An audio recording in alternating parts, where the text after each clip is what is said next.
Student, स्वागत है आपका lit and learn by Dilshad में।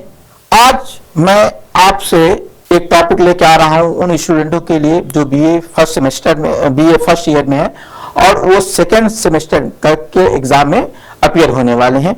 उन्हीं लोगों के लिए वीडियो है, देखिएगा। इसमें जो है आपको इंग्लिश है, ईयर फर्स्ट है, सेमेस्टर सेकेंड है। फर्स्ट सेमेस्टर में, फर्स्ट ईयर में 2 सेमेस्टर है, अब हर साल 2-2 सेमेस्टर देने होते हैं। तो और इसका कोर्स टाइटल है रीडिंग इन इंग्लिश पोएट्री। इसमें ये यूनिट फर्स्ट है, फॉर्म्स ऑफ पोएट्री है। इसमें हमको अध्ययन करना है the sonnet, the elegy, the ode, the epic, the ballad, the lyric, the dramatic monologue, allegory. आज हम लोगों ने इससे पहले वाले वीडियो में सोनेट को पढ़ लिया, एलिजी को पढ़ लिया, ओड को पढ़ लिया, एपिक को पढ़ लिया, बैलेट को पढ़ लिया है। आज हम लिरिक के बारे में जानेंगे कि लिरिक क्या चीज है। थोड़ा सा छोटा सा पॉइंट है, छोटी सी वीडियो है, आप इसको देखिए कि इसमें लिरिक होती क्या है। लिरिक के बारे में सबसे पहले जानिए। सबसे पहले देखिए, lyric is a poem that express the poets personal emotion.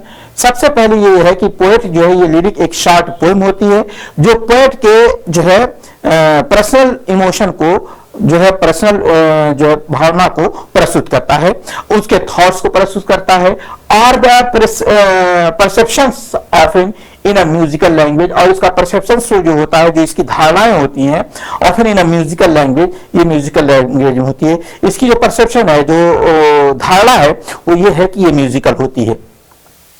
आगे देखिए, इसमें बात करते हैं traditionally linked with the song the Greek Lyra और लायर। देखिए, इसका जो ट्रेडिशनली लिंक जो है ना, ये किससे लिंक है। देखिए, कोई भी पोएम है तो उसका कभी कभी किसी चीजों से लिंक होता है। तो ये traditionally link with the song, एक सॉन्ग से है जो ग्रीक लायरा से है या लायर से है। एंड म्यूजिकल इंस्ट्रूमेंट जिसे कहता है, लायर एक म्यूजिकल इंस्ट्रूमेंट है। लिरिक उसी पे गाई जाती है, लायर बजा करके गाई जाती है। तो लायरा या लिरिक, लायर, ये है एक म्यूजिकल इंस्ट्रूमेंट है। The lyric contrast with the narrative forms. ये जो है ना, द लिरिक जो होती है ना, वो कंट्रास्ट होती है, अर्थात जो है उलट होती है विद नैरेटिव फॉर्म्स। ये नैरेटिव फॉर्म से नहीं होती है।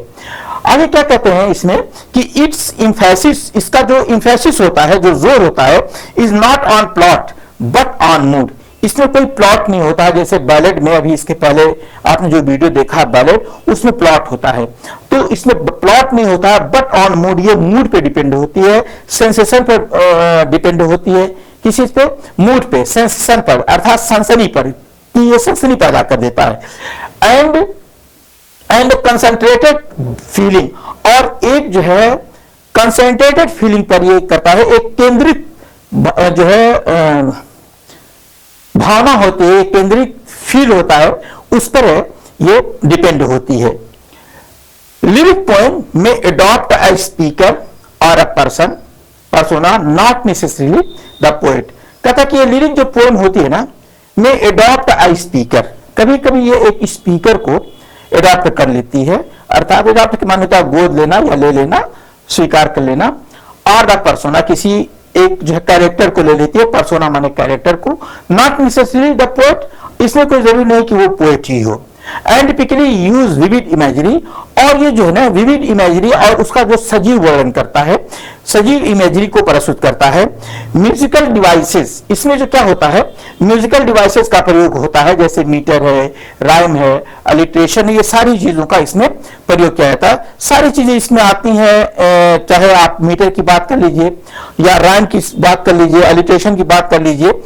एंड आगे देखिए, and compression to the achieve intensity, और कंप्रेशन करती है, ये दबाव डालते टू अचीव इंटेंसिटी, ये गहनता और तीव्रता को प्राप्त करने के लिए दबाव डालती है कि इसकी जो है गहनता और इसकी तीव्रता को ये प्राप्त कर ले, इसका एक ये मोटिव होता है। अगर हम इसके की फीचर्स की बात करते हैं तो कंसंट्रेशन ये होता है, सबसे पहले इंपॉर्टेंट होता है कंसंट्रेशन।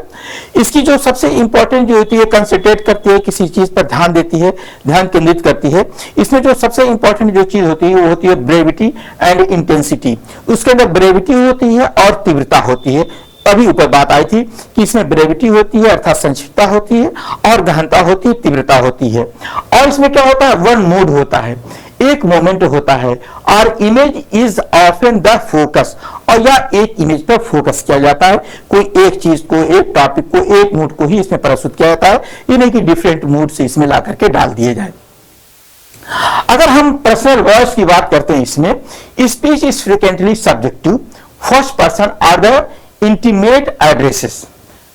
एड्रेस ये क्या कहता है कि स्पीच इज फ्रिक्वेंटली सब्जेक्टिव, इसकी जो ये होती है, स्पीच जो होती है वो सब्जेक्टिव होती है और सब्जेक्टिव फर्स्ट पर्सन होती है, और इंटीमेट या जो है ये इंटीमेट होती है एड्रेस, या किसी से अत्यधिक निजी जो है या व्यक्तिगत एड्रेस होता है ना।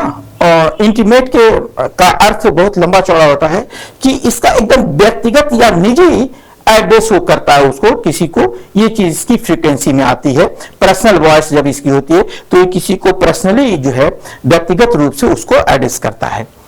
नेक्स्ट इसमें बात आती है म्यूजिकलिटी। इसमें म्यूजिकलिटी क्या होती है? Use of rhythm, meter, rhyme, sound pattern.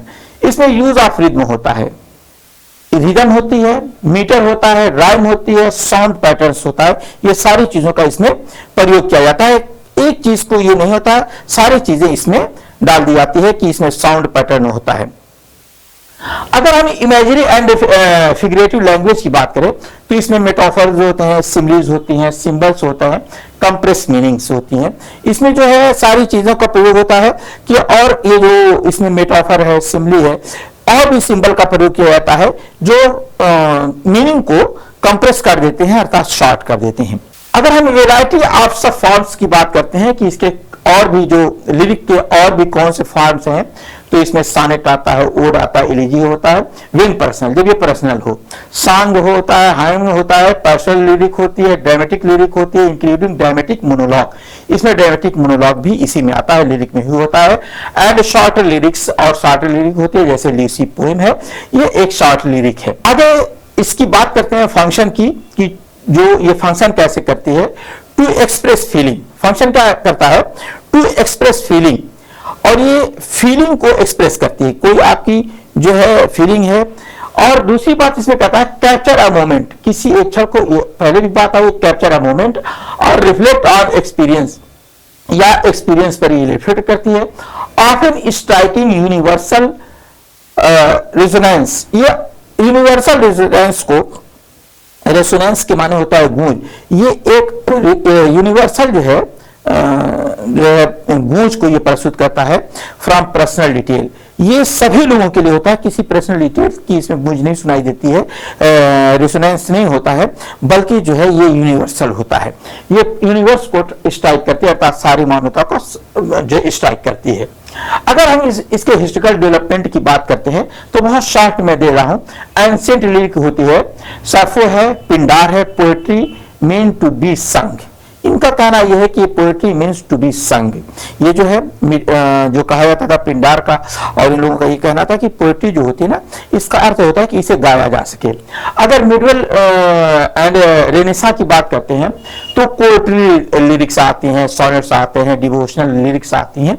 तो इसमें पोएट्री कोर्ट से रिलेटेड जो लिरिक्स होती थी और सोनेट्स होता था और डिवोशनल लिरिक होती थी, ये सारी चीजें इसमें आती थी। आगे हम जब बढ़ते हैं 17वीं सेंचुरी में, तो मेटाफिजिकल लिरिक जो है जॉन डन है, इन्होंने इसको किया था, इंटेलेक्ट और फीलिंग का प्रयोग किया था। इसमें मेटाफिजिकल लिरिक की बात आती है। जब मेटाफिजिकल पोएट का मैं इंट्रोडक्शन दूंगा तो उसमें आपको मैं बात बताऊंगा इसको। आगे बात आएगी romantic age, lyric becomes central, Wordsworth जैसे कीट्स हैं, शेली है, emphasize imagination, nature and emotion. जब रोमांटिक एज में ये आती है तो लिरिक बिकम्स सेंट्रल, ये लिरिक जो है सेंट्रल हो जाती है किस पे? वर्ड्सवर्थ पर, कीट्स पर, शेली पर, और ये एम्फेसाइज करती है इमेजिनेशन, कल्पना पर, नेचर पर और इमोशन पर, भाव पर ये डिपेंड रहती है। अगर हम विक्टोरियन एंड मॉडर्न एज की बात करते हैं तो lyric persist but undergoes experimentation, जैसे टेनिसन है, ब्राउनिंग है, ईट्स है, एलियट है, एक्सपेंडिंग वॉइस एंड टेक्निक। इसमें लिरिक जो है परसिस्ट जो करती है, ये परसिस्ट करने के निरंतर करने रहता, बट अंडरगो अर्थात जो झेलती है, ये क्या करती है, स्थिति को झेलती है और एक्सपेरिमेंटेशन, प्रयोग की स्थिति को ये झेल रही है, अर्थात इसमें नए नए प्रयोग हो रहे हैं, जिसमें हम अगर करने वाले का नाम अगर हम लेते हैं तो इसमें टेनिसन आते हैं, ब्राउनिंग आते हैं, ईट्स आते हैं और इलियट आते हैं, जिन्होंने इसको जो एक्सपेंड किया था वॉइस एंड टेक्निक के फॉर्म में इसे डेवलप किया था। तो ये आपका लिरिक का इंट्रोडक्शन था। लिरिक क्या चीज होती है इसमें मैंने बता दिया, इंट्रोडक्शन बता दिया, इसकी डिफिनेशन बता दिया और इसके शॉर्ट हिस्ट्री को भी बता दिया और लास्ट तक के इसके सिस्टम को भी बता दिया कि लिरिक में क्या चीज होती है। अगर इस पे हम क्वेश्चन की बात करते हैं तो एक्सपेक्टेड क्वेश्चन है, लिरिक पर देख लीजिए, define the lyric, discuss its origin, characteristics and development in the English literature. एक एक पैराग्राफ को ध्यान से आप लोग पढ़िएगा और एक एक पैराग्राफ को समझिएगा कि इसमें क्या चीज लिखी गई है, ताकि आपको क्वेश्चन और जो है एग्जाम में लिखने में आसानी हो जाए। सबसे पहले इसका आंसर है, इसको इंट्रोडक्शन दे दिया गया है, इसकी फिर उसके बाद दूसरा मैंने ओरिजिन दे दिया है, फिर उसके बाद इसका कैरेक्टरिस्टिक्स दे दिया है और कैरेक्टरिस्टिक के बाद जो है इसमें सारी चीजें इसमें आ गई कैरेक्टरिस्टिक्स में। फिर उसके बाद development in English literature, English literature में इसका डेवलपमेंट कैसे हुआ है, एक एक चीज को ये है। और फिर उसके बाद जो है सारी चीज इसमें आ गई, 17वीं century, metaphysical poetry, romantic era, Victorian and modern era की बात आ गई है और फिर उसके बाद कंक्लूजन में ये बात आ गई है। डियर स्टूडेंट, ये बात ध्यान दीजिएगा कि मैंने बहुत से क्वेश्चन में छोटे छोटे फॉर्म डेवलप किए हैं। जैसे यहीं पे अगर आप देखिएगा तो एक टॉपिक आया हुआ है विक्टोरियन एंड मॉडर्न एरा और फिर उसके बाद एक टॉपिक यहाँ पे आया था रोमांटिक एरा।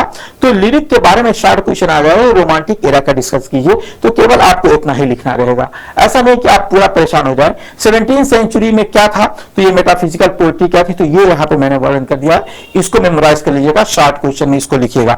इसीलिए मैंने जो है बहुत कम शॉर्ट क्वेश्चन को बहुत कम इंट्रोड्यूस किया हूं आप लोगों से, क्योंकि इसी में सारे अब आपके ऊपर बर्डन न हो शॉर्ट और लॉन्ग, इन्हीं सब चीजों से आपको सीखना है।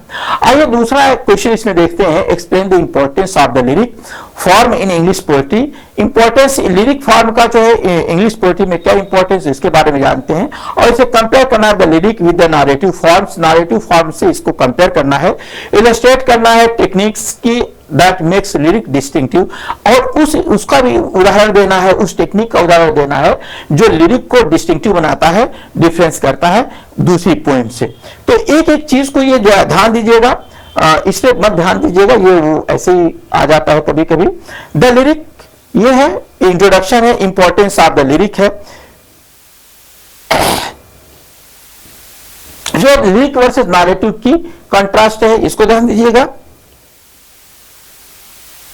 फिर डिस्टिंक्टिव लिरिक टेक्निक है, इस पर ध्यान दीजिएगा, कभी कभी आपसे केवल शॉर्ट क्वेश्चन में इसको पूछा जाएगा तो केवल इतना ही लिखना रहेगा। फिर उसके बाद इलस्ट्रेशन है, इसका इलस्ट्रेशन कैसे करना है, अगर आपको इस पे भी क्वेश्चन पूछा गया है तो इसको भी लिखना है, आपको बहुत ज्यादा लंबा चौड़ा क्वेश्चन आंसर नहीं करना है। आगे आगे हम बात करते हैं तीसरे क्वेश्चन की, right a critical appreciation of Wordsworth the solitary reaper. Solitary reaper का जो है हमें क्रिटिकल एप्रिसिएशन लिखना है, इसको देखिएगा, एक मैंने डाल दिया इसको, summary of the situation, lyric qualities, personal voice, memory, एक एक करके आप स्क्रीनशॉट लेकर के या जैसे भी आपको सुविधा हो आप इसको पढ़िएगा, क्योंकि सारे क्वेश्चंस है, थीम एंड इंटरप्रिटेशन है सॉलिटरी रीपर की। फॉर्म एंड टोन्स के बारे में भी मैंने बात कर दिया है, फिर उसके बाद आपको लास्ट में कंक्लूजन मिलता है, सॉलिटरी रीपर से रिलेटेड बातें हैं। तो फ्रेंड्स, ये वीडियो आपके लिए बहुत ही उपयोगी है और इसमें मैंने क्वेश्चन भी दे दिए हैं। अगर वीडियो पसंद आया हो तो लाइक कीजिएगा, अपने दोस्तों में शेयर कीजिएगा, जो आपके कलीग हैं, जो अर्थात आपके साथ पढ़ने वाले लोग हैं, उनके साथ ये शेयर कीजिएगा और उनको बताइएगा। और अगर कोई आपको प्रॉब्लम होती है तो कमेंट के माध्यम से आप मुझे उससे अवगत करा सकते हैं। मिलते हैं अगले वीडियो में, थैंक यू।